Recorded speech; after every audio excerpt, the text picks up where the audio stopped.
नमस्कार साथियों, एक बार फिर से आप सबका न्यू लाइट विद दीपक में बहुत बहुत स्वागत है। आज का वीडियो ये आपके लिए बहुत महत्वपूर्ण है क्योंकि आज हम जो रेशियो का पाठ पढ़ाएंगे आपको, यानी अनुपात में जो आज हम आपको जोड़ और घटाव पर आधारित प्रश्नों को हल कराएंगे, ये बहुत महत्वपूर्ण है। ये आपका एकदम बेसिक है। इसे अगर आप अच्छे से सीख गए तो आगे के जो आप पढ़ेंगे रेशियो में, प्रोपोर्शन में भी, समानुपात में भी, उसमें बहुत मदद करेगा। और ये टॉपिक व्यवहारिक जीवन पर भी आधारित है, तो जो लोग तैयारी नहीं करते हैं उनको भी ये वीडियो देखना चाहिए। और जो तैयारी करते हैं, चाहे रेलवे की हो, एसएससी की हो, किसी भी प्रतियोगी परीक्षा की तैयारी में अगर आप हैं तो अनुपात समानुपात से सवाल जरूर आती है। आप यहाँ पे आप अच्छे से सीख जाएंगे। वीडियो के आखिर में जो पिछले वीडियो में हमने प्रश्न पूछा था उसका कितने लोगों ने सही जवाब दिया है उनका नाम लूँगा और प्रश्न को भी हल कराऊँगा। और आज जो आप पढ़ेंगे समझेंगे, वीडियो के आखिर में आज भी आपसे एक या दो प्रश्न पूछूंगा।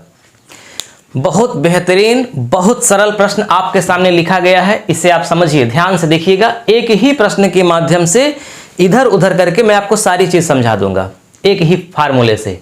प्रश्न पहला है, ए और बी का अनुपात 3:4 है, इनका योगफल 70 है, तो ए एवं बी का मान बताओ। यहां पर सवाल ऐसे भी लिखी जा सकती है कि दो संख्याओं का अनुपात 3:4 है, इनका योग 70 है, तो दोनों संख्याएं बताओ। या पहली संख्या बताओ या दूसरी संख्या बताओ, या फिर इन दोनों संख्याओं का अंतर बताओ या गुणनफल बताओ, कुछ भी। तो देखिए, इस सवाल को लगाने के 1000 तरीके हैं। ट्रिक ऐसी है कि सेकंडों में लगा लेंगे, चुटकियों में लगा लेंगे, लेकिन मैंने आपको बताया ना कि ट्रिक आप बाद में सीखिए, पहले आप सवाल को लगाना सीखिए। जब भी आपको इस तरह की सवाल मिलेगी तो अभी जो मैं आपको नियम बता रहा हूं उस नियम से सिर्फ आप योगफल ही नहीं बल्कि अंतर लिखा रहेगा या गुणनफल लिखा रहेगा, कुछ भी लिखा रहेगा, आप लगा लेंगे। तो अच्छा होगा कि एक ही तरीका आप समझिए, उसी से सब लगाइए। तो देखिए करना क्या है, ए और बी का अनुपात 3:4 है। तो जो अनुपात होता है ना, जो अनुपात होता है उसमें आप सिंपल तरीका है कि x का गुणा कर दीजिए और वो संख्याएं अपने आप मान ली जाएंगी। जब भी आपके सामने संख्याएं अनुपात में मिलेंगी, चाहे दो संख्याएं हो, चाहे 3, चाहे 4, सबसे आसान तरीका सवाल लगाने का है कि आप उनमें x का गुणा कर दीजिए। ठीक है, तो ये केवल योगफल वाली ही सवाल में नहीं, हर जगह की मैं बात कर रहा हूं, इसको ध्यान में रखिएगा। अब आप सोच रहे होंगे कि ये x कहां से आ गया, तो ये मत सोचिए। अभी जब आप सवाल लगाएंगे, लगाना सीख जाएंगे तो अपने आप समझ जाएंगे कि ये x का मतलब क्या है। अभी केवल आप ये ध्यान रखिए कि हमें जब भी अनुपात मिलेगा हम x गुणा के रूप में बगल में लगा देंगे, कहानी खत्म। धीरे धीरे आप समझ जाएंगे। अब देखिए, प्रश्नानुसार। प्रश्नानुसार का मतलब होता है प्रश्न के अनुसार। प्रश्न में यह कह रहा है कि इन दोनों संख्याओं का योग 70 है और हमने दोनों संख्याओं को क्या मान लिया है, 3x और 4x। यानी हम अपने से पहले से ही मान लिए कि a का मान 3x है और b का मान 4x है। तो अगर हम 3x में 4x को जोड़ दें तो 70 आ जाएगा। प्रश्न के अनुसार यही तो कह रहा है कि इनका योगफल 70 है। किनका? दो संख्याओं का। कौन दो संख्याएं? a और b। इनका अनुपात 3:4 था। हमने 3 में x जोड़ दिया, गुणा कर दिया, 4 में x का गुणा कर दिया, तो हमने इनको संख्या ही मान लिया। और जब संख्या ही मान लिया तो इन दोनों को जोड़ने पर क्या होगा, 70। अब देखिए, 3x और 4x सजाती है, इनको जोड़ देंगे तो क्या आ जाएगा, 7x। अब आगे 70 है ही, बताइए 7 में x का गुणा हुआ तो 70 आया, तो 7 में किसका गुणा होगा तो 70 आएगा। तो x का मान ही निकाल लीजिए तो पता चल जाएगा किसका गुणा होगा। तो 70 में 7 का हो जाएगा भाग। मैंने बताया था ना कि जब x यहां नीचे आप लिखेंगे तो अगर यहां गुणा के रूप में है तो तो दाहिनी ओर भाग के रूप में हो जाएगा, यानी बगल है तो बटे में हो जाएगा। और क्या हो जाएगा 10। 70 में 7 का भाग हुआ 10, इसका मतलब x बराबर क्या आ गया 10। अब सवाल आपकी लग गई, 3 गुणित 10 और यहाँ 4 गुणित 10, क्योंकि x वही है जो यहाँ है और x का मान आया है 10, तो 3 दहम्मा क्या हो गया 30 और 4 दहम्मा हो गया 40। तो आपका आंसर क्या आ गया 30 और 40। सवाल जो थी कि a और b का अनुपात 3:4 है, इनका योगफल 70 है, तो a b का मान बताओ। a का मान 30, b का मान 40।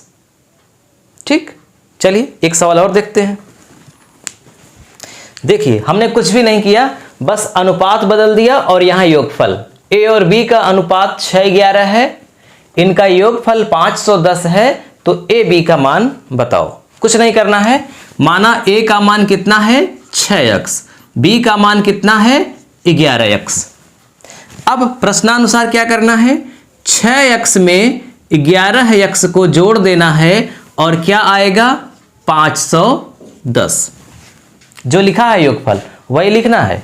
11 और 6 कितना हुआ 17x बराबर 510।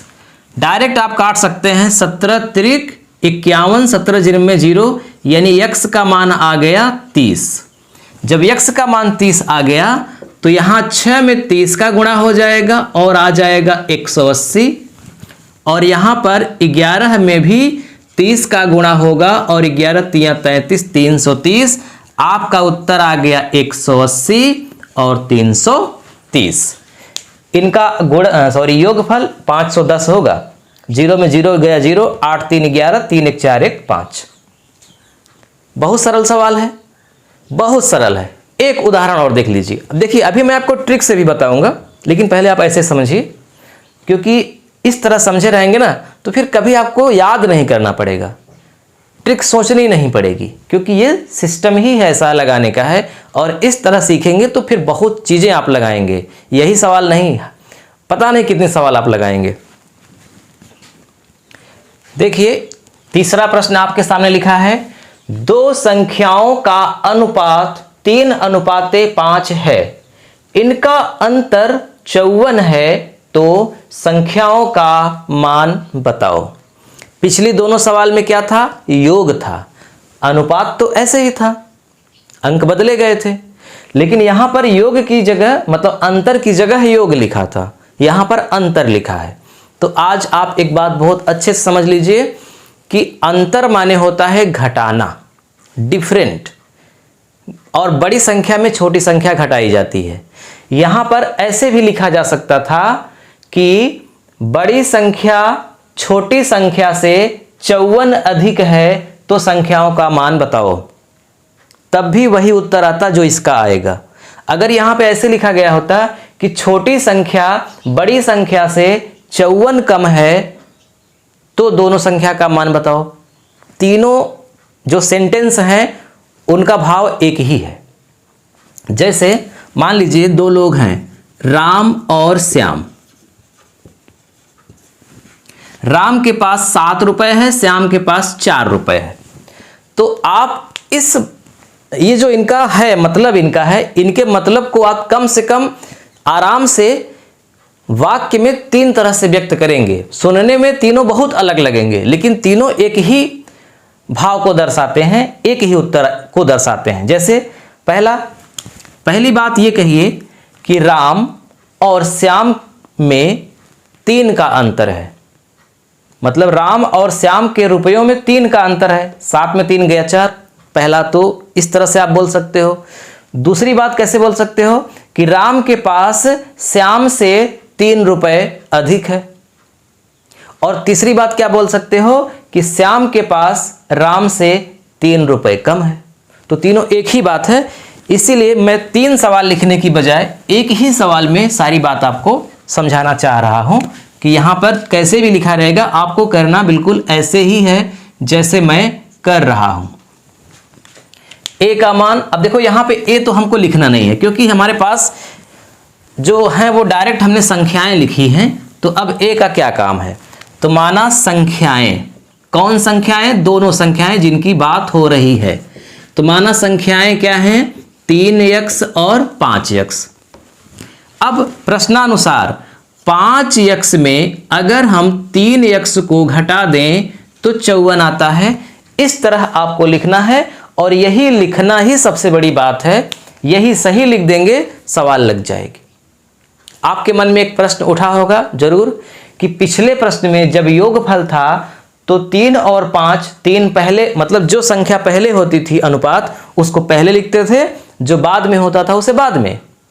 तो यहां पर बाद वाले को पहले क्यों लिख दिए?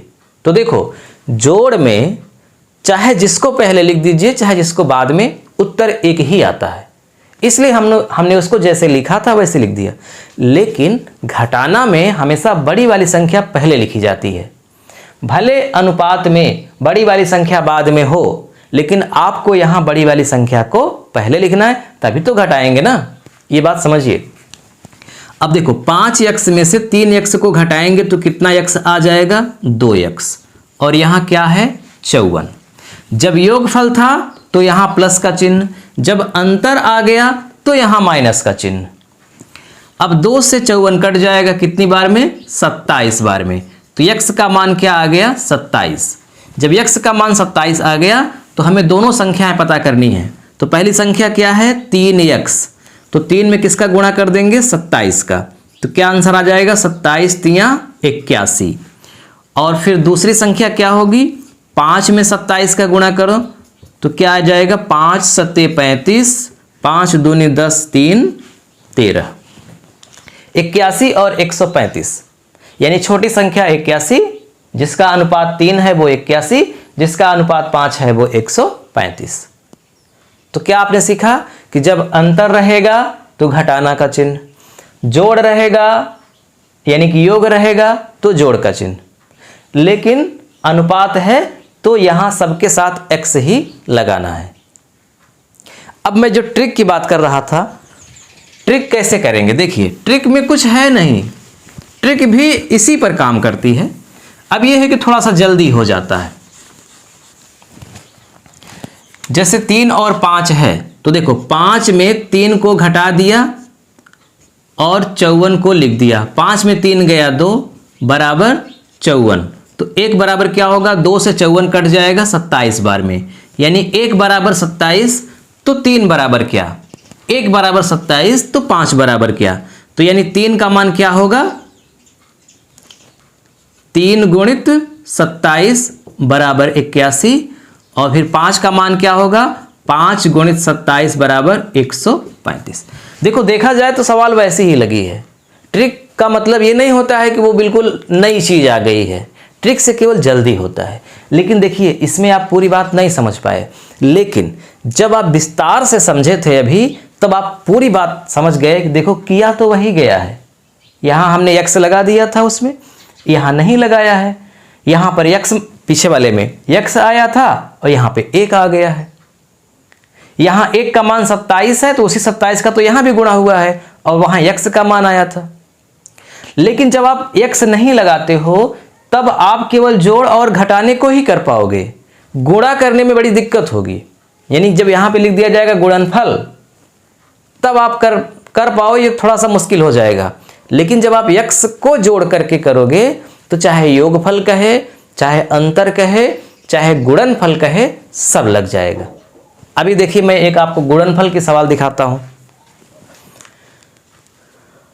देखिए, सवाल है, 2 संख्याओं का अनुपात 3:5 है, इनका गुणनफल 60 है, तो संख्याओं का मान बताओ। अब माना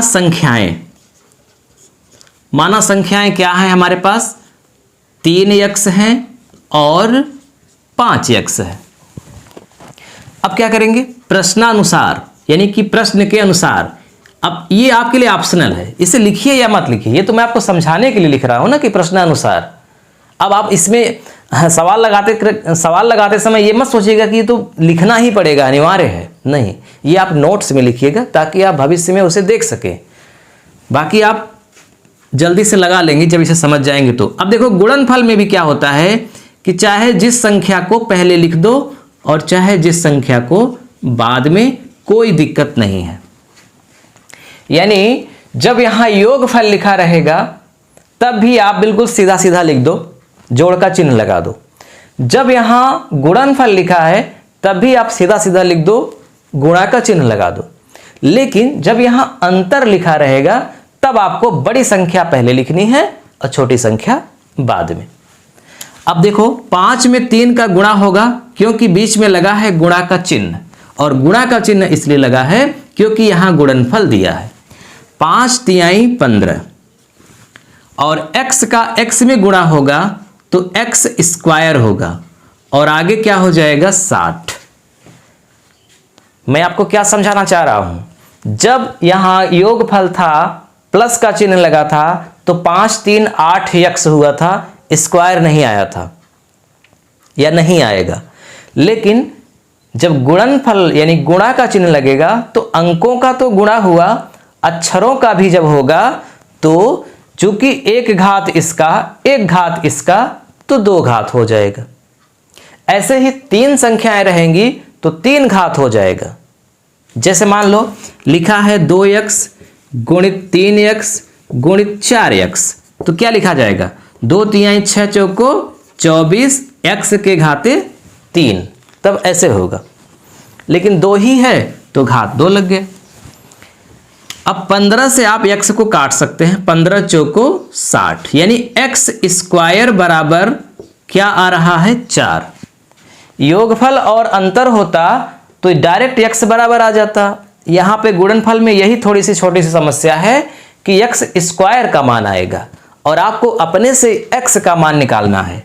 तो देखो x स्क्वायर का मतलब क्या होता है कि x स्क्वायर का वर्गमूल निकालोगे तो x आएगा, या x गुणित x ही तो x स्क्वायर होता है, x गुणित x ही x स्क्वायर होता है।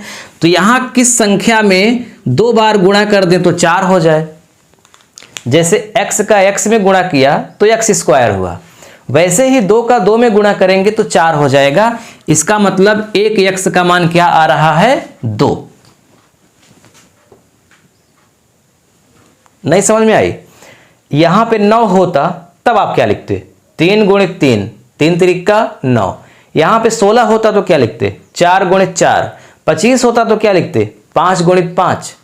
इसका मतलब आप ऐसे समझिए कि आपको 4 का वर्गमूल निकालना है और क्या आएगा 2।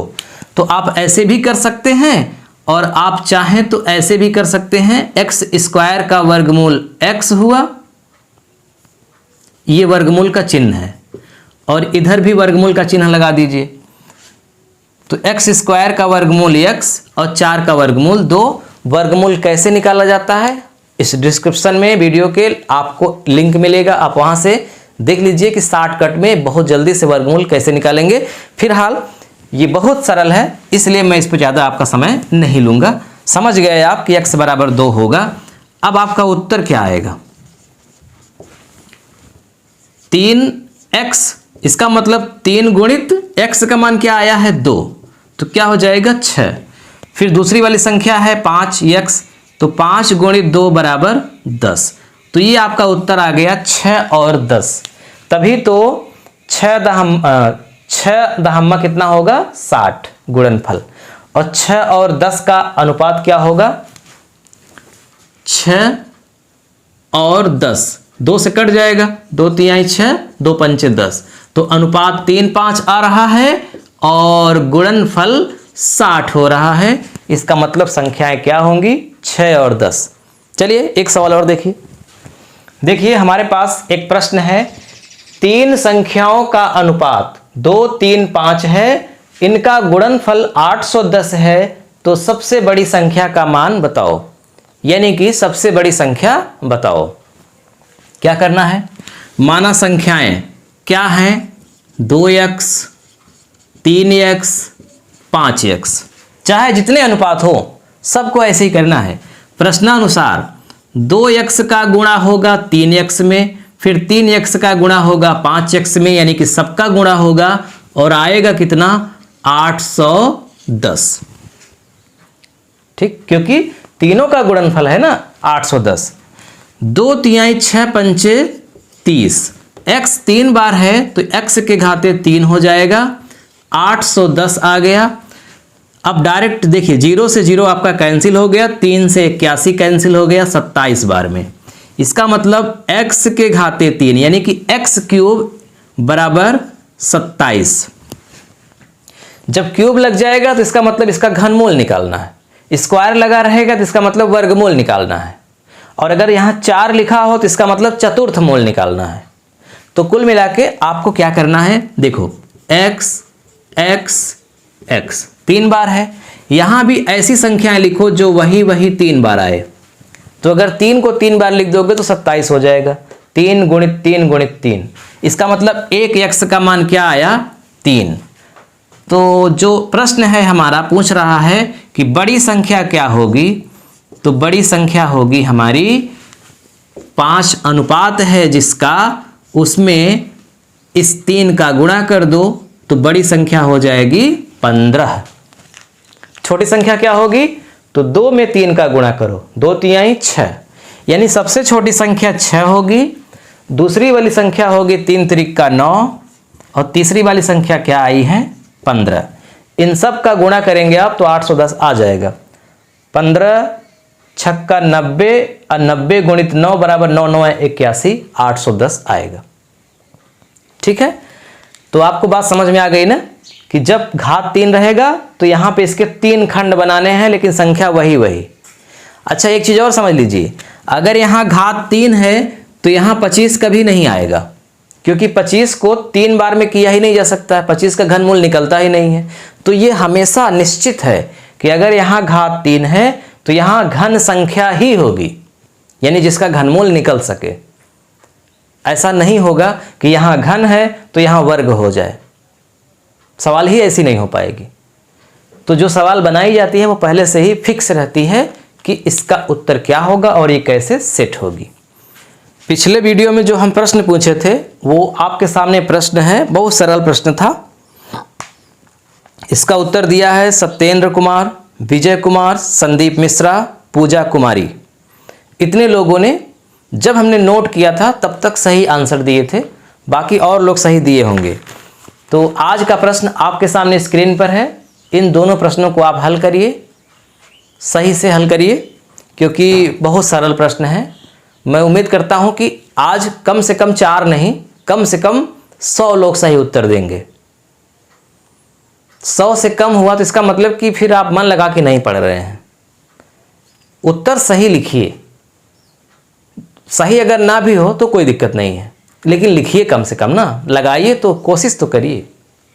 चलिए फिर मिलते हैं अगले वीडियो में। वीडियो कैसा लगा कमेंट करके हमको ज़रूर बताइएगा।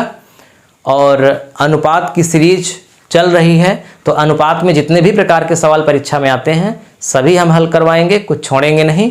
एकदम 0 से शुरू किए हैं और फिर शिखर तक जाएंगे, सबसे कठिन सवाल तक जाएंगे। तो 3 पार्ट हो गया, अभी कम से कम इसमें आपको 17 पार्ट और मिलेगा। ये टोटल 20 पार्टों में आपको पूरा कंप्लीट मिलेगा। 20 पार्ट तक आप देख लेंगे तो अनुपात समानुपात से संबंधित हर तरह के प्रश्न आपके हो जाएंगे।